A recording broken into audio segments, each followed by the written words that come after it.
રામ રામ સીતારામ જય શ્રી કૃષ્ણ અને હર હર મહાદેવ ઘર ઘર મહાદેવ જય લીરબાઈ માં જય વિંજાત ભગત અને જય ખોડિયાર માં સીતારામ જય સીતારામ પાછા વારે ભેગા બેહે ને આવ્યા. હા એમ મેં કીધું હે ને શ્રીમાન અને શ્રીમતી બે ભેગા થઈને હવે જે બ્લોગ બનાવીએ. શ્રીમતી તો ખાલી કંપની આપે, બાકી આપણે કઈ ખબર પડે ના ના એવું નહીં, આપણે ડિસ્કસ કરશું, એવું થોડું હોય કે ના. હા ડિસ્કસ કરશું તો બાદ ના ના બાધાય નહીં, મીઠો ઝઘડો ના કરાય હે ને. મીઠો ઝઘડો તો મજા આવે કરવાની, કરાય ખરેખર તો જ કિંમતી થાય. હા, તો થોડું હાલે ઈ તો, પણ એમ બહુ એમાં કઈ બહુ મોટું રુદ્ર રૂપ ન લેવાય, રુદ્ર રૂપ તો ન લેવાય, રાઈટ?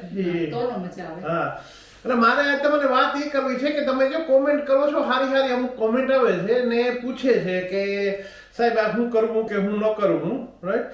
તો ધેટ્સ ગુડ થિંગ. તો કોમેન્ટ કરજો તમે એમ.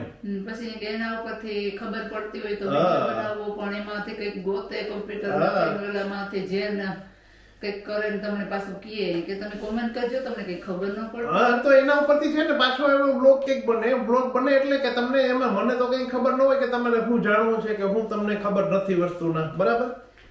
તો આવી કોઈ કોમેન્ટ કરે ને તમને કઈ ખબર ન હોય તો એના ઉપરથી પાછો બ્લોગ બને એટલે બીજાને પણ જાણવાનું મળે. હા, અને બીજી વસ્તુ એ કે ઘણા છે ને ખબર ન પડતી હોય ને ડાયરેક્ટ કોન્ટેક્ટ ન કરે હોય તો બીજા થ્રુ કરાવે, પણ કોઈ વાંધો નહીં. તમને કઈ ખબર ન પડતી હોય તો ઇન્સ્ટાગ્રામમાં તમે ફોલો કરે ને તમે મેસેજ કરજો, પણ તમે કહો તમારો ફોન નંબર આપો, ફોન નંબરની કઈ જરૂર નથી, તમે મેસેજ કરજો. મેસેજ કરીને એમ આપણે વાત કરશું, વાત કરવામાં કોઈ વાંધો નથી.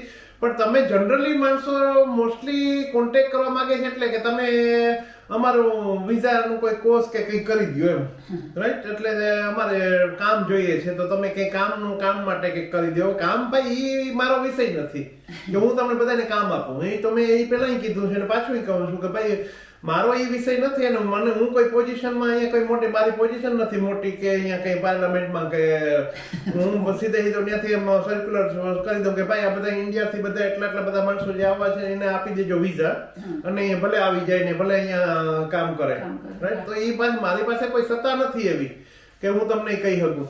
તમારે જો હજી વધારે હું તમને એ પણ વાત કરી દઉં કે એમાં એને કરતા છે ને go for the best Rajubhai આપણે. હા, એના લગભગ લોક જોતા છે, એના બ્લોગ તમે જોતા જશો. એટલે ઈ છે ને અમુક વખતે ઘણી વખત જો એને કઈ ખબર નહીં કોઈ કોન્ટેક્ટ હશે અને એને માણસો કોન્ટેક્ટ કરતા હોય એટલે ઈ એમાં મૂકે છે કે ભાઈ અમારે આ 200 માણસો આના જોઈએ છે કે 200 આમ જોઈએ છે કે 2 કેર વર્કર જોઈએ છે કે 2 ફલાણા જોઈએ છે કે 2 દીકરા જોઈએ, હવે ઈ કરે છે, રાઈટ? એટલે એને કદાચ થોડા ઘણા ખબર હશે, બાકી મને કોઈ ખબર નથી, રાઈટ? એટલે તમે ભલાઈથી પ્લીઝ રાઈટ એ વિશે વાત ન કરતા. બાકી હા કંઈક જાણવું હોય તો એ આપણે જેટલા ખબર હશે એ વાત કરશું. એ પણ હું જો મને કઈ મારી ડિગ્રી કે કઈ છે નહીં એવી કોઈ, પણ આ થોડોક એક્સપિરિયન્સ આપણો લાઈફનો અને આપણે જે બિઝનેસ કર્યો છે એ બિઝનેસના અનુસંધાનમાં જે કંઈ આપણે જાણવા મળ્યું એ હોય અને થોડીક રિસર્ચ કરી હોય આપણે, એટલે એ આપણે ખબર હોય. બાકી બીજા આપણે કઈ ખબર નથી ભાઈ, આપણે પણ અમે તમારા જેવા જ છે, બરાબર?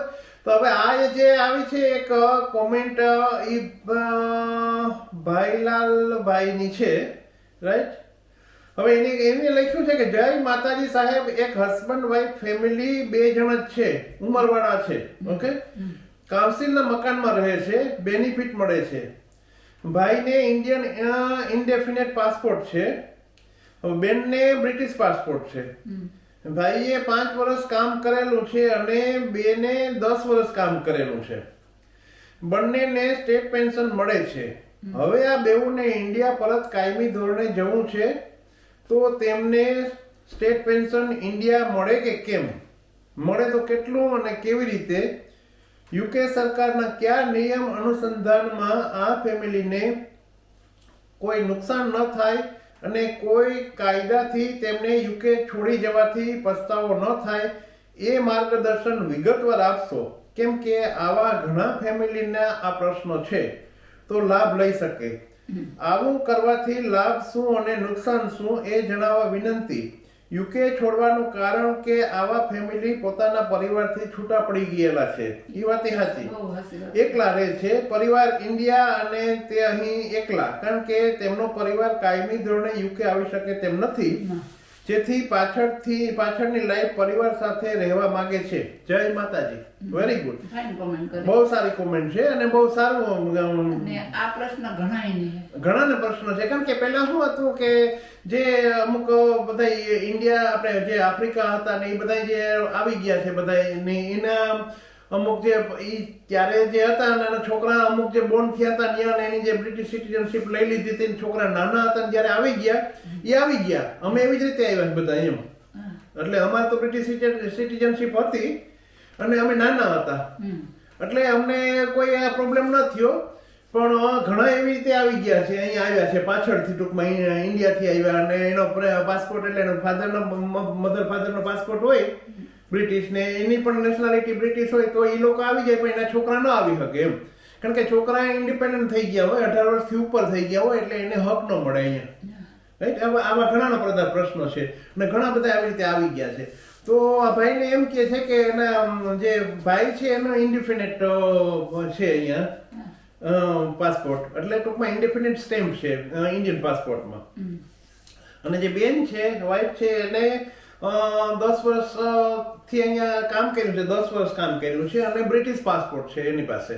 તો હવે સ્ટેટ પેન્શન મળે છે એ એમ કહે છે, પણ મને થાય છે એમાં કંઈક થોડી ઘણી ભૂલ હશે. એને સ્ટેટ પેન્શન મળી શકે નહીં. પહેલી વસ્તુ તો બેનને કદાચ થોડું ઘણું મળતું હોય સ્ટેટ પેન્શન, કારણ કે 10 વર્ષ અહીંયા કામ કર્યું છે એટલે. કારણ કે 10 વર્ષ first is A qualified period છે કે 10 વર્ષ તમે મિનિમમ કામ કરીને ટેક્સ જો ભર્યો હોય લીગલી, રાઈટ, લીગલી ભર્યો હોય. કારણ કે ઘણા કામ તો ઘણાય કર્યું હોય પણ ટેક્સ ન ભર્યો હોય લીગલી ને 2 નંબરીમાં કર્યું હોય તો એને ન મળે કંઈ. બતાવ્યું ન હોય એટલે. પણ જો લીગલી કર્યું હોય તો 10 વર્ષ તમે કરો ત્યારે તમે ક્વોલિફાઈ થાવ સ્ટેટ પેન્શન માટે, રાઈટ. બાકી તો 35 વર્ષ છે જો મિનિમમ. 35 વર્ષ જ્યારે કરો ત્યારે તમને ફૂલ સ્ટેટ પેન્શન મળે. હા, એ 35 વર્ષ જેને કર્યું હોય ને એને દુનિયામાં ગમે ત્યાં રીએ ને ગમે તે કરે ને એને ત્યાં ઘર બેઠા મળે પેન્શન. હા, 35 વર્ષ કર્યું હોય તો એટલે જે ફૂલ સ્ટેટ પેન્શન તો એને મળી શકે. અને નહીતર એ પણ 10 વર્ષથી ઉપર કર્યું હોય, તમે માનો કે 10 વર્ષથી ઉપર કર્યું હોય એટલે તમે ક્વોલિફાઈ થાવ એટલે તમને મિનિમમ થોડું ઘણું મળે એમ, પૂરેપૂરું ફૂલ ન મળે એમ. રાઈટ. કે 220 પાઉન્ડ હોય માનો કે વીકના, અઠવાડિયાના 220 ફૂલ સ્ટેટ પેન્શન 220 પાઉન્ડ હોય તો તમને 10 વર્ષ કર્યું હોય તો કદાચ 90 પાઉન્ડ કે એવું કંઈક મળે એમ. હા, 80 કે 90 પાઉન્ડ. પણ અને તમે બીજી જગ્યાએ બીજી બહાર એમ બીજા દેશમાં. પણ હવે અહીંયા રહેતા હોય તો તમને છે ને સ્ટેટ પેન્શન ઓછું મળતું હોય અને તમારું પૂરું ન થતું હોય, બરાબર. સ્ટેટ પેન્શન આટલામાં પૂરું ન થાય એટલે મિનિમમ તમારે એટલા બધા મળવા જોઈએ. તો એના માટે પેન્શન ક્રેડિટ મળે તમને. જેવી રીતે ટેક્સ ક્રેડિટ હોય છે એવી રીતે પેન્શન ક્રેડિટ હોય છે.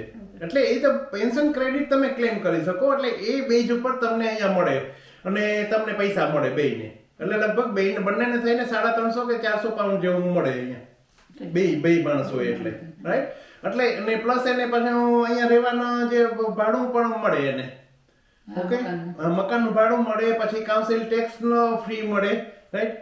એટલે ઘણું બધું એવા બધા ફાયદા છે અહીંયા. એટલે માણસો અહીંયાથી જતા નથી. અમારે ઘણા બધા ડોહા એવા તો પહેલા તો અમારા બા હતા ત્યારે તો એને બધે બેનપણી બધી દુનિયાની હતી ત્યાં લેસ્ટરમાં. તો બધા આવતા ના એને ત્યાં મળવા આવે ને એટલે એ બધા ઓળખતા હોય એકબીજા. પાછા ત્યાં બધી માસીઓ બધી મંદિરે જતા હોય એટલે. અને એ પછી બધા વાત કરે કે જો અમારે જવું છે ઇન્ડિયા, પણ ઇન્ડિયા અમે ન રહી શકીએ. ઇન્ડિયા રહીએ તો પાછા એ અમારે બંધ થઈ જાય. કારણ કે એને બધા કામ અહીંયા કર્યું નથી કોઈ, એટલે એને પેન્શન ક્રેડિટ મળે એમ. તો એ વાહ પાછા 4 વીક થી વધારે રહી ન શકે, રાઈટ. હા, એટલે એ પણ પ્રોબ્લેમ. એટલે ઘણા માણસોને આ પ્રોબ્લેમ છે પણ એને આ વસ્તુ છે એને નડે એમ ટૂંકમાં. એટલે એના માટે છે ને અહીંયા રહેવું જ બેસ્ટ થાય. બાકી અહીંયા હોલિડે કરવા જવું હોય તો જઈ શકે, કાયમ માટે જશે તો એનું આ સ્ટેટ પેન્શન જો નહીં મળતું હોય એટલે ક્રેડિટ પેન્શન, જો આ પેન્શન ક્રેડિટ મળતું હોય તો એ કેન્સલ થઈ જાય. એ ન મળે તમને બહાર બીજા દેશમાં, એ અહીંયા જ મળે, અહીંયા રહ્યો તો જ, રાઈટ. અને ઇન્ડેફિનેટ હોય એટલે તમે 2 વર્ષથી વધારે પાછા બીજા દેશમાં ન રહી શકો ક્યાંય બહાર. 2 વર્ષની અંદર તમારે પાછું આવવું પડે. કોઈ પણ ઇન્ડિફિનિટ તમારો સ્ટેમ્પ મારેલું હોય એટલે તમે અહીંયા કાયમી ધોરણે રહેતા હોય અને તમારો પાસપોર્ટ બ્રિટિશ પાસપોર્ટ ન હોય તો તમે 2 વર્ષથી વધારે રહી ન શકો. પાછું આવવું પડે. હા, 2 વર્ષની અંદર પાછું આવવું પડે. 2 વર્ષથી વધારે રહ્યો તો તમારે ઘણા બધા પ્રોબ્લેમ થાય અને તમને પાછા પૂછે પણ અને તમારે કદાચ મળે પણ નહીં આવવા દે, હા, બસ. કઈ કહેવાય નહીં, રાઈટ? એટલે આ વસ્તુ છે મિત્રોને કે તમારે બસ આ વાત તમને કરવી હતી. તો કરી દીધી. અને પાછું એવું કઈ હોય તો કેજો મને, પણ આ રૂલ્સ છે અહીંયા ને આ રૂલ્સ ઉપર બધું થઈ શકે.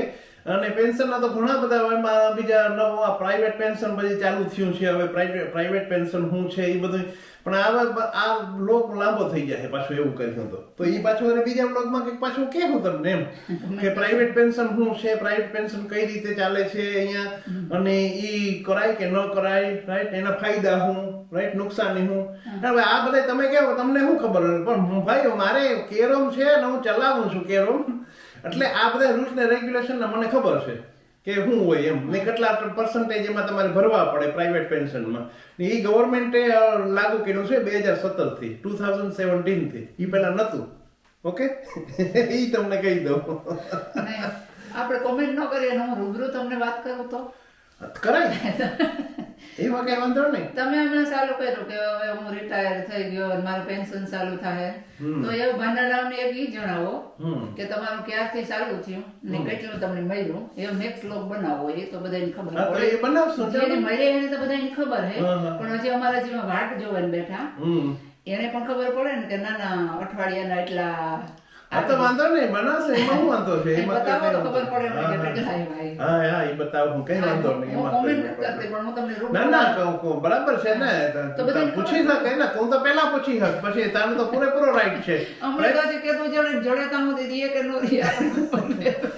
એટલે એનો બ્લોગ બનાવશું આપણે. એવું છે આપણે વાંધો છે કે કોઈ ફર્સ્ટ જાતનો. પેમેન્ટ આવે તમારું હા હા તે તો તમે બનાવો ને અમે હા. બધાને ને આપણા વ્યુઅર ને બધાને જણાવો તો ખબર પડે. ઓકે, ચાલો, નો પ્રોબ્લેમ. એનો બ્લોગ બનાવશું. તો આવજો, બાય બાય. ને પાછા નવા બ્લોગમાં કંઈક નવું લઈને આવશું. તો હર હર મહાદેવ અને ઘર ઘર મહાદેવ. જય લીલબાઈ માં, જય વિજાસ ભગત અને જય ખોડિયાર માં. તો આવજો.